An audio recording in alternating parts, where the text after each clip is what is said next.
I still remember the first time I wrote in my notebook curled up on a wooden floor, bruises on my arm, and my mom whispering, "Make a wish, honey." So I wrote, "I don't want to be hit by a stick anymore." I was 10. That winter, my mom divorced my father and took me away from that small mountain town where they'd tried to marry me off as a child bride. She gave me everything she had, including 3 jobs and her own health, just so I could stay in school. She washed dishes during the day, ran street food stalls at night, and even begged someone to help register me as a student.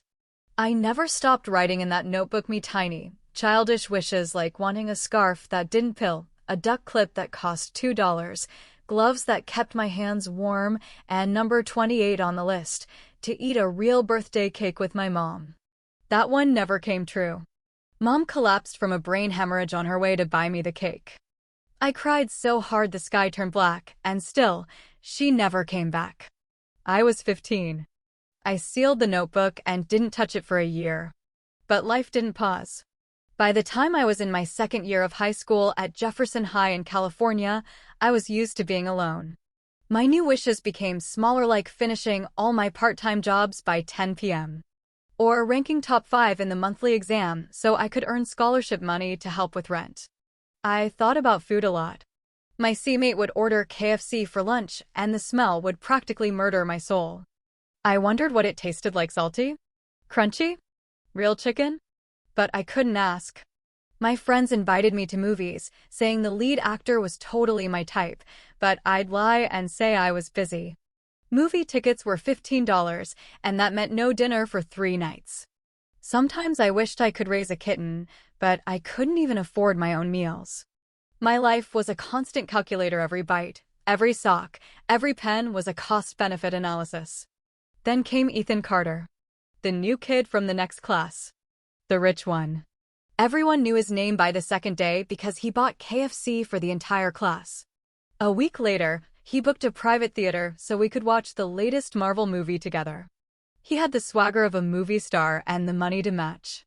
People laughed behind his back and said he was stupid rich, like dumb, throwaway money kind of rich. But me? I gave him a name, the Magic Lamp. And I was Aladdin. My lamp granted wishes like it had no cooldown limit. That pizza shop I walked past every day but never dared enter? Ethan hosted a class party there. I finally tasted real pepperoni. In the summer, he handed out ice cream like candy. In winter, he gave everyone warm bubble tea and puffy down jackets.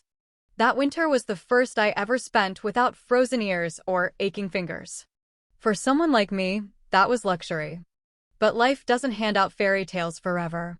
At the end of junior year, I wrote my dropout letter. The 30,000 yuan I'd borrowed for my mom's hospital bill was suffocating me. I packed my bags to go work in a factory down south. That was the plan. But the day before I left, Ethan Carter walked right into my life again. Or rather, I stumbled into his. He'd lost a bet, supposedly, and had to give 100,000 yuan to the first girl who passed by. That girl was me. No dramatic music. No flashy smile. He just pressed the money into my hand and said, "Don't make me go back on my word." That money changed everything. I paid off the loan. I stayed in school. I made it to the University of San Diego. I never saw Ethan again. I didn't even say thank you properly. In my heart, he remained the lamb, magical, generous, unreachable. But reality? Reality had different plans. For years later, I heard through the class group chat that the Carter family went bankrupt. His dad ran off with a mistress and left Ethan with nothing. Some said he dropped out of college overseas and got sent back without a degree. No home. No future. No inheritance. He used to be so rich, someone wrote. Now he can't even afford a place to sleep. I just opened my own little chicken steak shop in downtown San Diego. The building had 2 floors, business below, storage, and living upstairs. The shop was doing okay, not great. I cooked. I took orders. I cleaned. I lived. And then one afternoon, I saw him sitting alone on a bench in the park, staring into nothing. His posture was slouched. His face was thinner. But I recognized him instantly. My feet froze. I wasn't sure whether to say something. But then he looked up.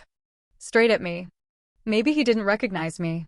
After all, we were never close. He had so many friends, so many admirers. I was just background noise in his golden high school years. Still, I approached. I handed him a flyer from my shop and said awkwardly, "We're hiring. You look like maybe you're looking." That's how I brought Ethan Carter back into my life, like a glitch in the simulation. I gave him a job for 1,000 yuan a month, full meals, shared housing. He didn't hesitate. I guess he really didn't have anywhere else to go. I showed him the upstairs room. I lived in one. The other was storage, but I could clean it up. As we unpacked, I casually said, "You can put that in my room, just some toilet paper and detergent." He nodded and walked in. That's when I panicked.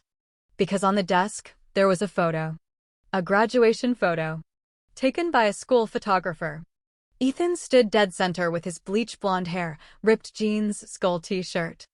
I was in the background staring blankly, caught mid-turn. The photographer probably thought it was artistic. I kept that photo through college, then framed it on my desk. Ethan glanced at it, but didn't react. My heart almost burst from my chest. Maybe he didn't notice. Maybe he didn't remember.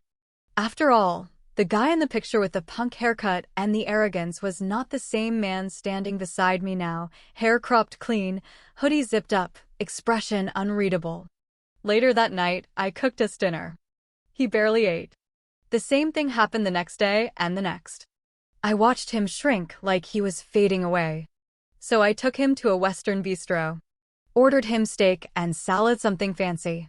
He took a bite and muttered, "I've been here before." My chest clenched. Of course he had. In high school, he brought everyone here.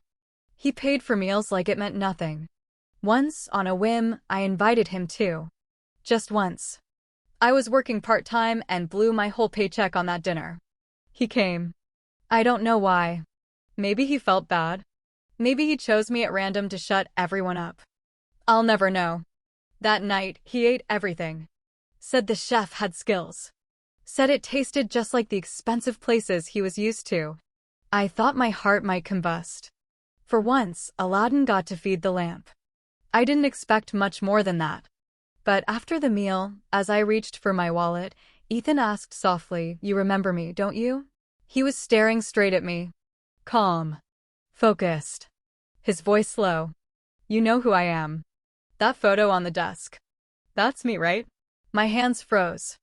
I didn't know how to answer. So I smiled like it didn't matter.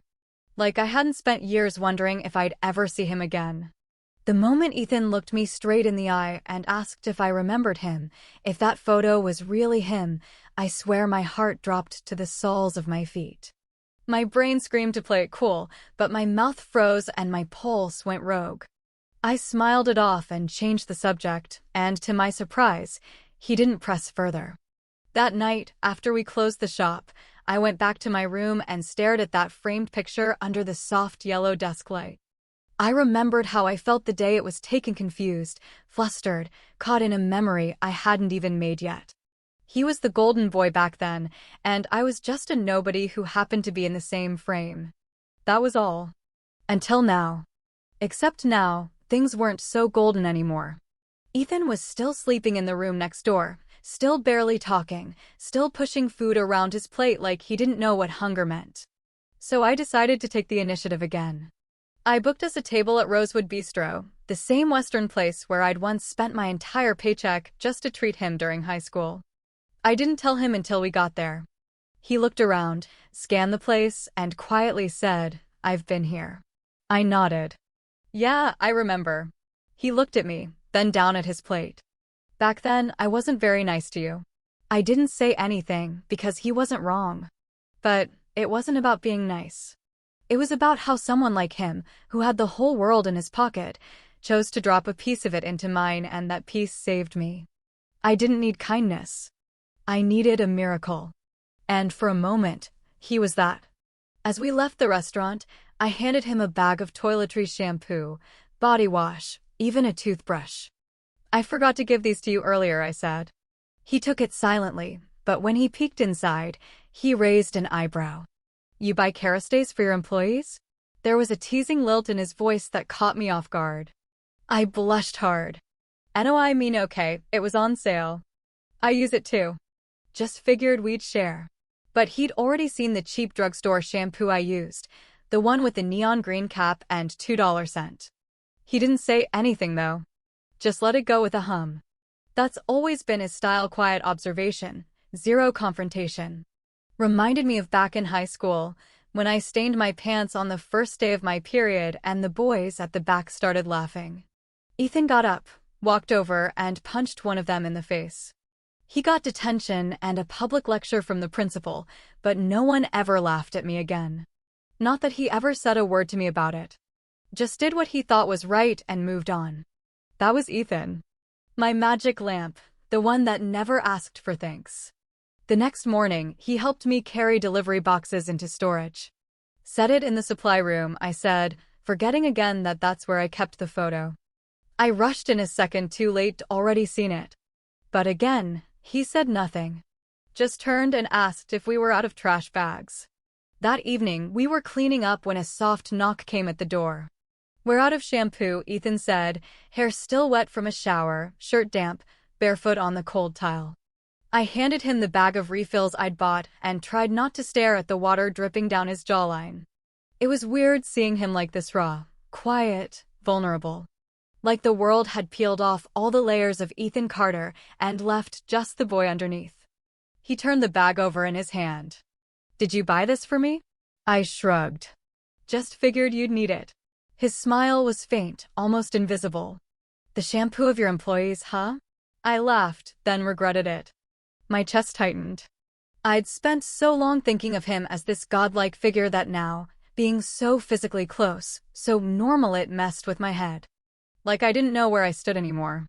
One night, after closing, we watched TV together in the shop. It was almost Christmas.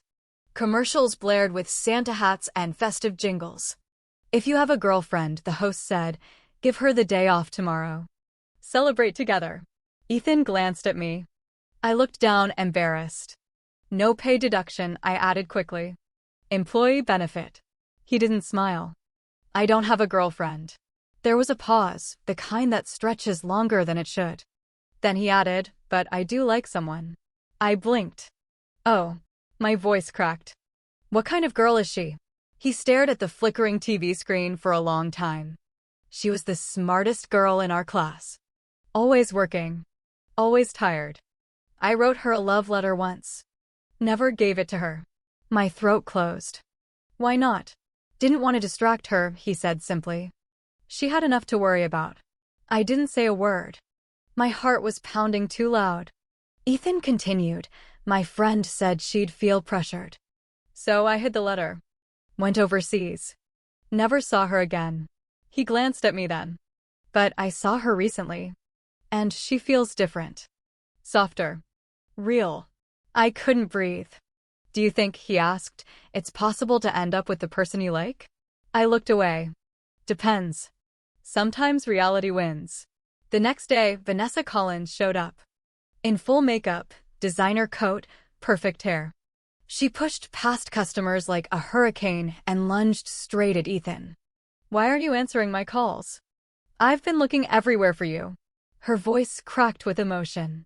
She looked like a dream, one of those girls born with charm, wealth, and the world at her feet. Ethan raised his hand as if to comfort her, but then pushed her away. Hard. Don't touch me.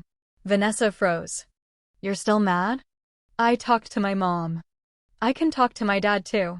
Our engagement, there is no engagement, Ethan cut in coldly.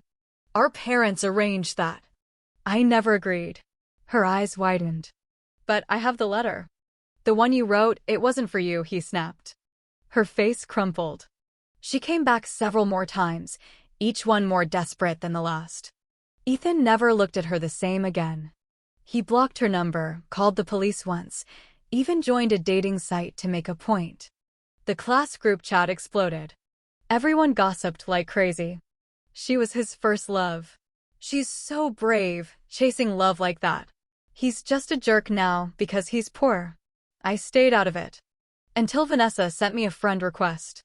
I didn't accept. I was still trying to process the way Ethan looked when he talked about that girl he liked. Because every part of me was screaming that it was me, but I didn't want to believe it. Didn't want to risk hoping. Not until he said it. Not until it was real. Not until he looked at me with those dark eyes and whispered my name like it meant something. The morning after Vanessa showed up in our shop like a storm no one invited, I woke up to find the class group chat in full meltdown mode. Everyone was dissecting Ethan's rejection like it was a reality show finale, cheering for Vanessa's courage, and calling Ethan cold-hearted, arrogant, and emotionally bankrupt. I scrolled through the thread half awake, watching classmates swap theories like they knew either of them beyond hallway gossip and Instagram posts. "She's the only girl who's been with him since childhood," one girl wrote.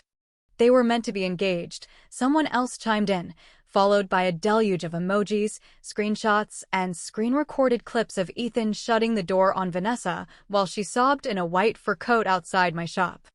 I threw my phone onto the bed and dragged myself up to face the day, only to find Ethan already dressed, hair still damp, flipping eggs with terrifying focus. "You're up early," I muttered. He nodded, not even glancing my way. "Didn't sleep much." "Yeah, me neither." Later that day, we had customers lined out the door. The shop was packed with giggling girls pretending to care about chicken when all they really wanted was a selfie with Ethan in an apron. I saw two of them blushing and pushing each other toward the counter, and, before I could roll my eyes, Ethan shut it down like a boss. "Sorry, I have a girlfriend." My heart skipped. He said it like it was no big deal. Like he didn't just drop a bomb in the middle of the fryer. But I didn't ask. I didn't dare. That night, the Christmas ads came on again, and Ethan glanced over. "If you have someone," he said quietly, "you should spend the day with them." I looked away. "We have shifts tomorrow." He raised a brow. "I'm the employee, remember? You're the boss." I laughed, awkward, heart-pounding. "No pay deduction, I promise." Then he looked at me dead on and said, "I told you. I don't have a girlfriend." My throat went dry. "But I do have someone I like," he added, eyes burning. I swallowed. "You already told me that." "Yeah," he said, standing up to rinse his plate. "But you didn't say whether it could work out." I didn't answer. How could I? The truth was, I had no idea what I was to him. I couldn't offer wealth or pedigree or even stability. All I had was this tiny shop, my bruised dreams, and a framed photo from 4 years ago that probably meant more to me than it ever did to him. But then he turned back and said, "Claire, I don't like Vanessa." I never did. That letter? It wasn't for her. It was for someone who never even got to read it. His voice was rough, like he was peeling something open that had been buried too deep for too long. I looked up, and he was staring at me like the whole world could collapse, and he wouldn't blink, not if I was in the center of it. I couldn't speak. I didn't have the words. And before I could find them, another knock came on the shop's glass door. It was Vanessa. Again. This time, she was holding something, a pink envelope. "You wrote this," she said, stepping inside. "Don't lie to me again." She waved the letter like a dagger, like she'd come for blood. Ethan's face changed. "Where did you find that?" "In the box you left at my place." "You never cleaned it out." Her voice was high-pitched, trembling. "You used to love me. You wrote this for me." "No," Ethan said sharply. "I didn't." "Then who? Who was it for?" she demanded. "Tell me right now." And, just like that, I was standing in a bad rom-com. Ethan didn't flinch. It was for Claire. Time froze. I felt the world tilt just slightly, like the earth had hiccuped. "What?" Vanessa blinked, thrown off. "Claire Bennett." Ethan nodded. "I liked her. I still do." That was when Vanessa noticed me. I'd been standing behind the register the whole time, heart thudding like a drum. Her gaze turned icy, lips curling. "Her? You threw me away for her." Ethan didn't respond. He just walked toward me, steady, calm, leaving Vanessa behind like she was background noise. "I'm sorry," he said to me, low and sincere. "I should have said it sooner." Vanessa let out a broken laugh and stormed out. I didn't follow. I couldn't even process what just happened. That night, I sat in my room, the letter open on my lap. I read it once. Then again. His handwriting hadn't changed, neat, sharp, full of emotion between the lines. It talked about someone who always wore the same sweater to class, who studied until her eyes drooped, who always brought her own lunch, but still smiled at everyone. It talked about someone who didn't even know she'd been seen. It talked about me. I cried. Not big, dramatic sobs, but the quiet kind that make your pillow wet. All those years I thought I was invisible, he was watching. All those days I thought I was just scraping by, he was remembering. I didn't sleep. I just stared at the ceiling, wondering how the hell life had brought us back together like this. By morning, the group chat was a mess again. Someone had posted the letter. It went viral. Screenshots, TikToks, edits. Me name was trending next to his. Claire Bennett? Who even is she? One comment read. That's the girl from the chicken shop, right? Another asked. I'm obsessed with this plot twist, someone else wrote. And just like that, we became a headline. Aladdin and the Fallen Prince. The magic lamp and the girl who kept her wishes locked in a drawer. Vanessa deleted all her socials. The class chat finally calmed down. People started messaging me privately, offering half-hearted apologies, pretending they'd been supportive the whole time. I ignored them. Meanwhile, Ethan went quiet again. He worked like usual, slept like usual, but there was a tension in the air now, like he was waiting for something. Or maybe he was waiting for me. I didn't know. Until one night, he walked into my room, held out a plane ticket, and said, "My grandfather passed. I have to go to Florida." He left the company to me. I blinked. You're inheriting a company? He nodded. I leave in a month. Silence. Will you come see me off? He asked, voice careful.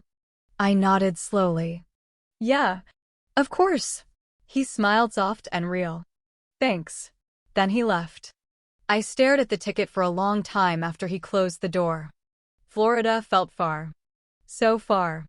Like another world. But it was Ethan's world now. And somehow I'd been invited in. The month passed faster than I expected, like someone hit the fast-forward button on my life and didn't bother to tell me, and before I knew it, I was standing at the airport drop-off with Ethan, both of us clutching to-go coffees like they could keep us grounded. Like caffeine could calm whatever this weird, tight feeling was in my chest, but it didn't. Of course it didn't, because he was leaving and I didn't know what that meant or when he'd come back or if I even had the right to ask, so. Instead, I just smiled, told him to text me when he landed, and tried not to flinch when he leaned in and said, "See you in a month, okay?" Like it was a promise carved into the air between us, and I nodded like a fool, because I believed him.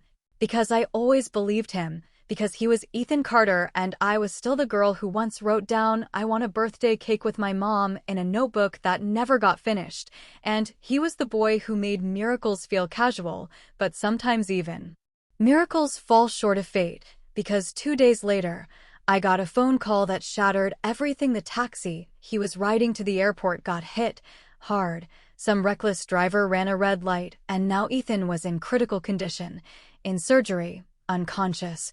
Maybe worse, and when I arrived at the hospital my legs barely held me upright, because seeing him pale and motionless under fluorescent lights felt like someone unplugged the sun, like the world hit pause, and the doctor said something about head trauma, swelling, speech centers, and then a phrase I'll never forget: "We need someone close to him to talk." Sometimes the voice of someone they trust can bring them back, and suddenly everything made sense, like all those years of distance and missed timing and half-written letters had led to this one horrible room where I sat beside him and held his hand and whispered, "Ethan, it's me," and just saying his name out loud like that made something deep inside me crack open, like I wasn't just calling him, I was calling the part of myself that always belonged to him but was too scared to admit it, and I started talking, rambling about everything and nothing, about the shop, about Zach failing math again, about how I never liked orange juice but kept buying it because he did, and then I pulled out the letter he wrote, the one everyone saw, the one that went viral. And I read it back to him like a lullaby, and when I finished, I touched his cheek and whispered, that girl in your letter, she's me. And I've liked you all this time. And that's when the monitor jumped just a little and the nurse burst into the room with wide eyes and the doctor followed and everything blurred into chaos. But through it all, Ethan's fingers twitched. Just once, enough to keep my hope alive. And when he finally opened his eyes hours later, blinking like the light hurt, the first thing he saw was me, and the first thing he did was squeeze my hand back, and I didn't even realize I was crying until he smiled. And said, "Took you long enough to say something," and I wanted to punch him and kiss him all at once, but instead I laughed, this messy, half-sobbing sound that filled the sterile room with something real, something warm, and in that moment, I realized something kind of ridiculous. The universe might be a mess, life might suck 90% of the time, but somehow, despite everything, we found our way back to each other, and maybe that was enough.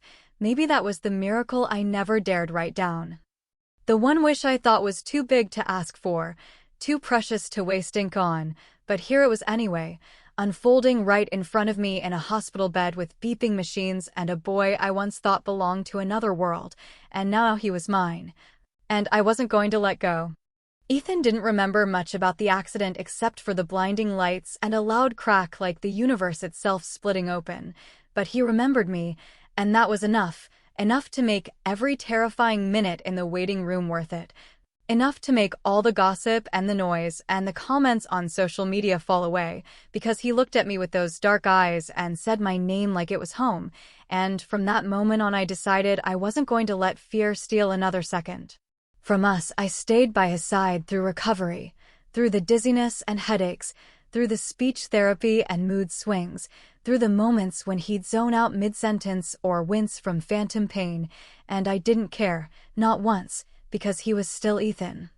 Still my Ethan, and sometimes at night when I made him tea and he'd lean his head on my shoulder like it was the most natural thing in the world, I realized how much had changed, not just in him, but in me, because the girl who once calculated the price of a movie ticket down to the penny now found herself Googling best orthopedic pillows for post-op recovery and searching for night lights that didn't flicker in case he woke up afraid.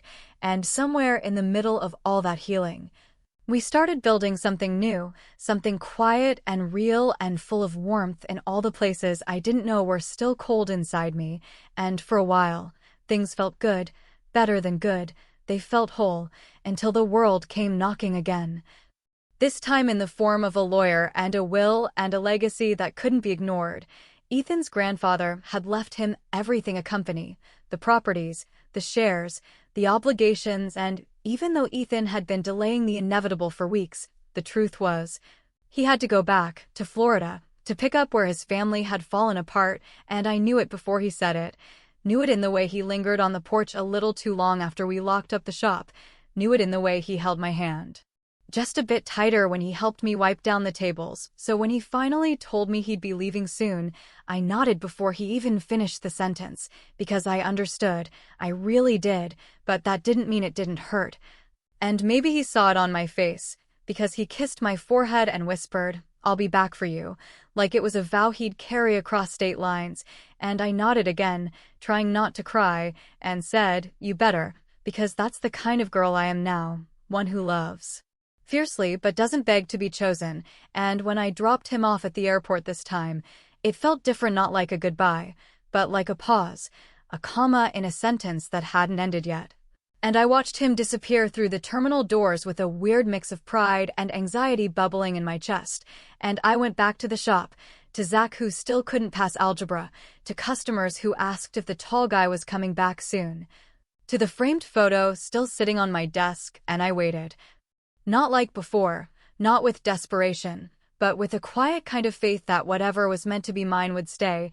And then one morning, a letter arrived in the mail with no return address, but his handwriting on the front, and I opened it with shaky fingers, heart pounding, and inside was a photo, one I'd never seen before. Him, standing in the shop doorway, hair tied up, apron wrinkled, laughing at something, probably something dumb he said, and scribbled across the back were 5 words in capital letters: "Don't forget who you are." And I clutched that photo like it was a heartbeat, like it could anchor me to the version of myself he always saw even when I couldn't. And every day after that, I woke up a little earlier, stood a little taller, worked a little harder, because if he was out there rebuilding his life, then so was I. And when Vanessa tried to stir things up again, posting cryptic stories, hinting that Ethan had called her, that they'd met up in Florida, I didn't even flinch. Because I knew him now, truly knew him, not just the boy with the blonde hair and chaos in his eyes, but the man who fixed the broken pieces without needing to be asked, who chose me over and over even when no one else thought I was worth the trouble. And when the internet tried to spin their own narrative again, I didn't log off, I didn't hide. I posted a photo of the letter on my shop's account, captioned it, "This is all the proof I need," and let the world say what it wanted, because Ethan and I were never about proving anything to anyone else. We were about showing up for each other when it counted, and 2 weeks later, when I least expected it, the shop bell rang mid-lunch rush, and I looked up to find him standing there with a duffel bag and tired eyes and the softest smile I'd ever seen. And the second I saw him, everything in me settled, like the static cleared and the signal came through. And all I could do was run straight into his arms and whisper, "You came back," and he said, "Told you I would," and in that moment, I knew I'd never call him the magic lamp again, because he wasn't a wish anymore, was real, and he was mine. Having Ethan back felt surreal at first, like maybe I'd dreamed him into existence during some overly romanticized fever dream, but no, he was real and breathing and standing behind the counter at Claire's Chicken Shack again. Like the past few months hadn't shaken our entire world, like he hadn't almost died, like his name hadn't trended next to mine in some wild, emotional roller coaster that strangers on the internet had dissected for clicks and drama, and yet here we were, returning to a kind of normal that felt both familiar and entirely new, because now he didn't just work beside me, he belonged beside me. In the quiet moments when we shared leftover fries after closing, when he fixed the wiring in the back room without me asking, when he brushed flour off my cheek and didn't even pretend it was an accident, and in those slow, honey-warm afternoons when nothing happened at all, that's when I felt it most, that the space between us was no longer filled with what-ifs and unsaid things. And a million tiny fears I used to hoard like coins, because now it was filled with something steadier, something that felt like trust, like the truth finally had room to stretch out and breathe, and people still talked. Of course they did. Gossip never really dies. It just changes its outfit. Vanessa made one last desperate attempt to spin the narrative in her favor by leaking old chat screenshots, trying to make it look like Ethan had led her on, but she underestimated the internet's attention span and the fact that most people were already rooting for me and Ethan like we were some slow burn fanfic that finally updated after 5 years. So the backlash turned on her quickly, and within days, she was forced to take everything down and disappear from the spotlight entirely. And I didn't celebrate, because that's not who I am, but I won't lie, I did sleep a little better knowing people finally saw her for what she really was. And as for us, well, we didn't need to explain anymore, not to them, not to anyone, because we had each other, and in the weeks that followed, we settled into a rhythm that felt less like surviving and more like living.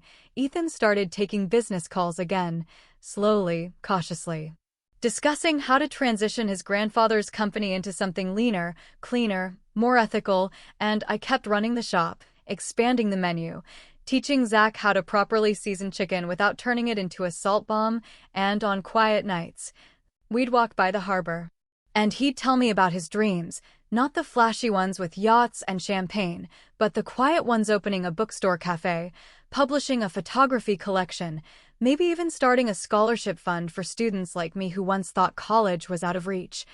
And I realized then that Ethan hadn't just come back to come home to himself too, and that maybe the accident wasn't just a pause in our lives, but a reset, a realignment of all the stars we kept pretending weren't moving in our favor. And then came the moment, that one glittering moment I never let myself fantasize about, when Ethan dropped to one knee right in front of our little shop, holding a ring box made from recycled wood and a diamond so subtle I almost missed it. And he didn't make a speech, didn't recite poetry or get down on one knee in some flash mob video. He just looked up at me, eyes steady and full of everything we'd been through, and said, "Claire Bennett, will you build a life with me?" And I didn't cry. Not because I wasn't overwhelmed, but because everything inside me already knew the answer, had known it since the day he gave me 100,000 yuan on a sidewalk and changed the course of my entire life with a single reckless choice. So I said yes. Of course I did. And when he slipped the ring on my finger, I whispered, "Only if you still like KFC." And he laughed like I'd just given him the world. And maybe I had, because for us, love was never about fireworks or grand gestures. It was about the little things, the quiet understanding, the mutual stubbornness, the shared silence, the way we kept showing up even when everything told us not to. And in that moment, I thought about my old notebook, the one filled with 28 wishes. The one I buried for years after my mom died, the one that carried pieces of a girl who used to believe survival was the best she could ask for. And I realized I never added a 29th wish, never wrote down the one thing I thought was too impossible, too sacred, too big, but it came true anyway. Someone who saw me, someone who stayed, someone who didn't just grant my wishes but made me want to start dreaming again. And now as I stand beside him, apron still tied around my waist, ring glinting under the shop's flickering sign, I finally add one more line in my head, just one, written in invisible ink for no one but me to know. Wish number 29. Never forget that even Aladdin's lamp doesn't shine without someone willing to keep the light alive.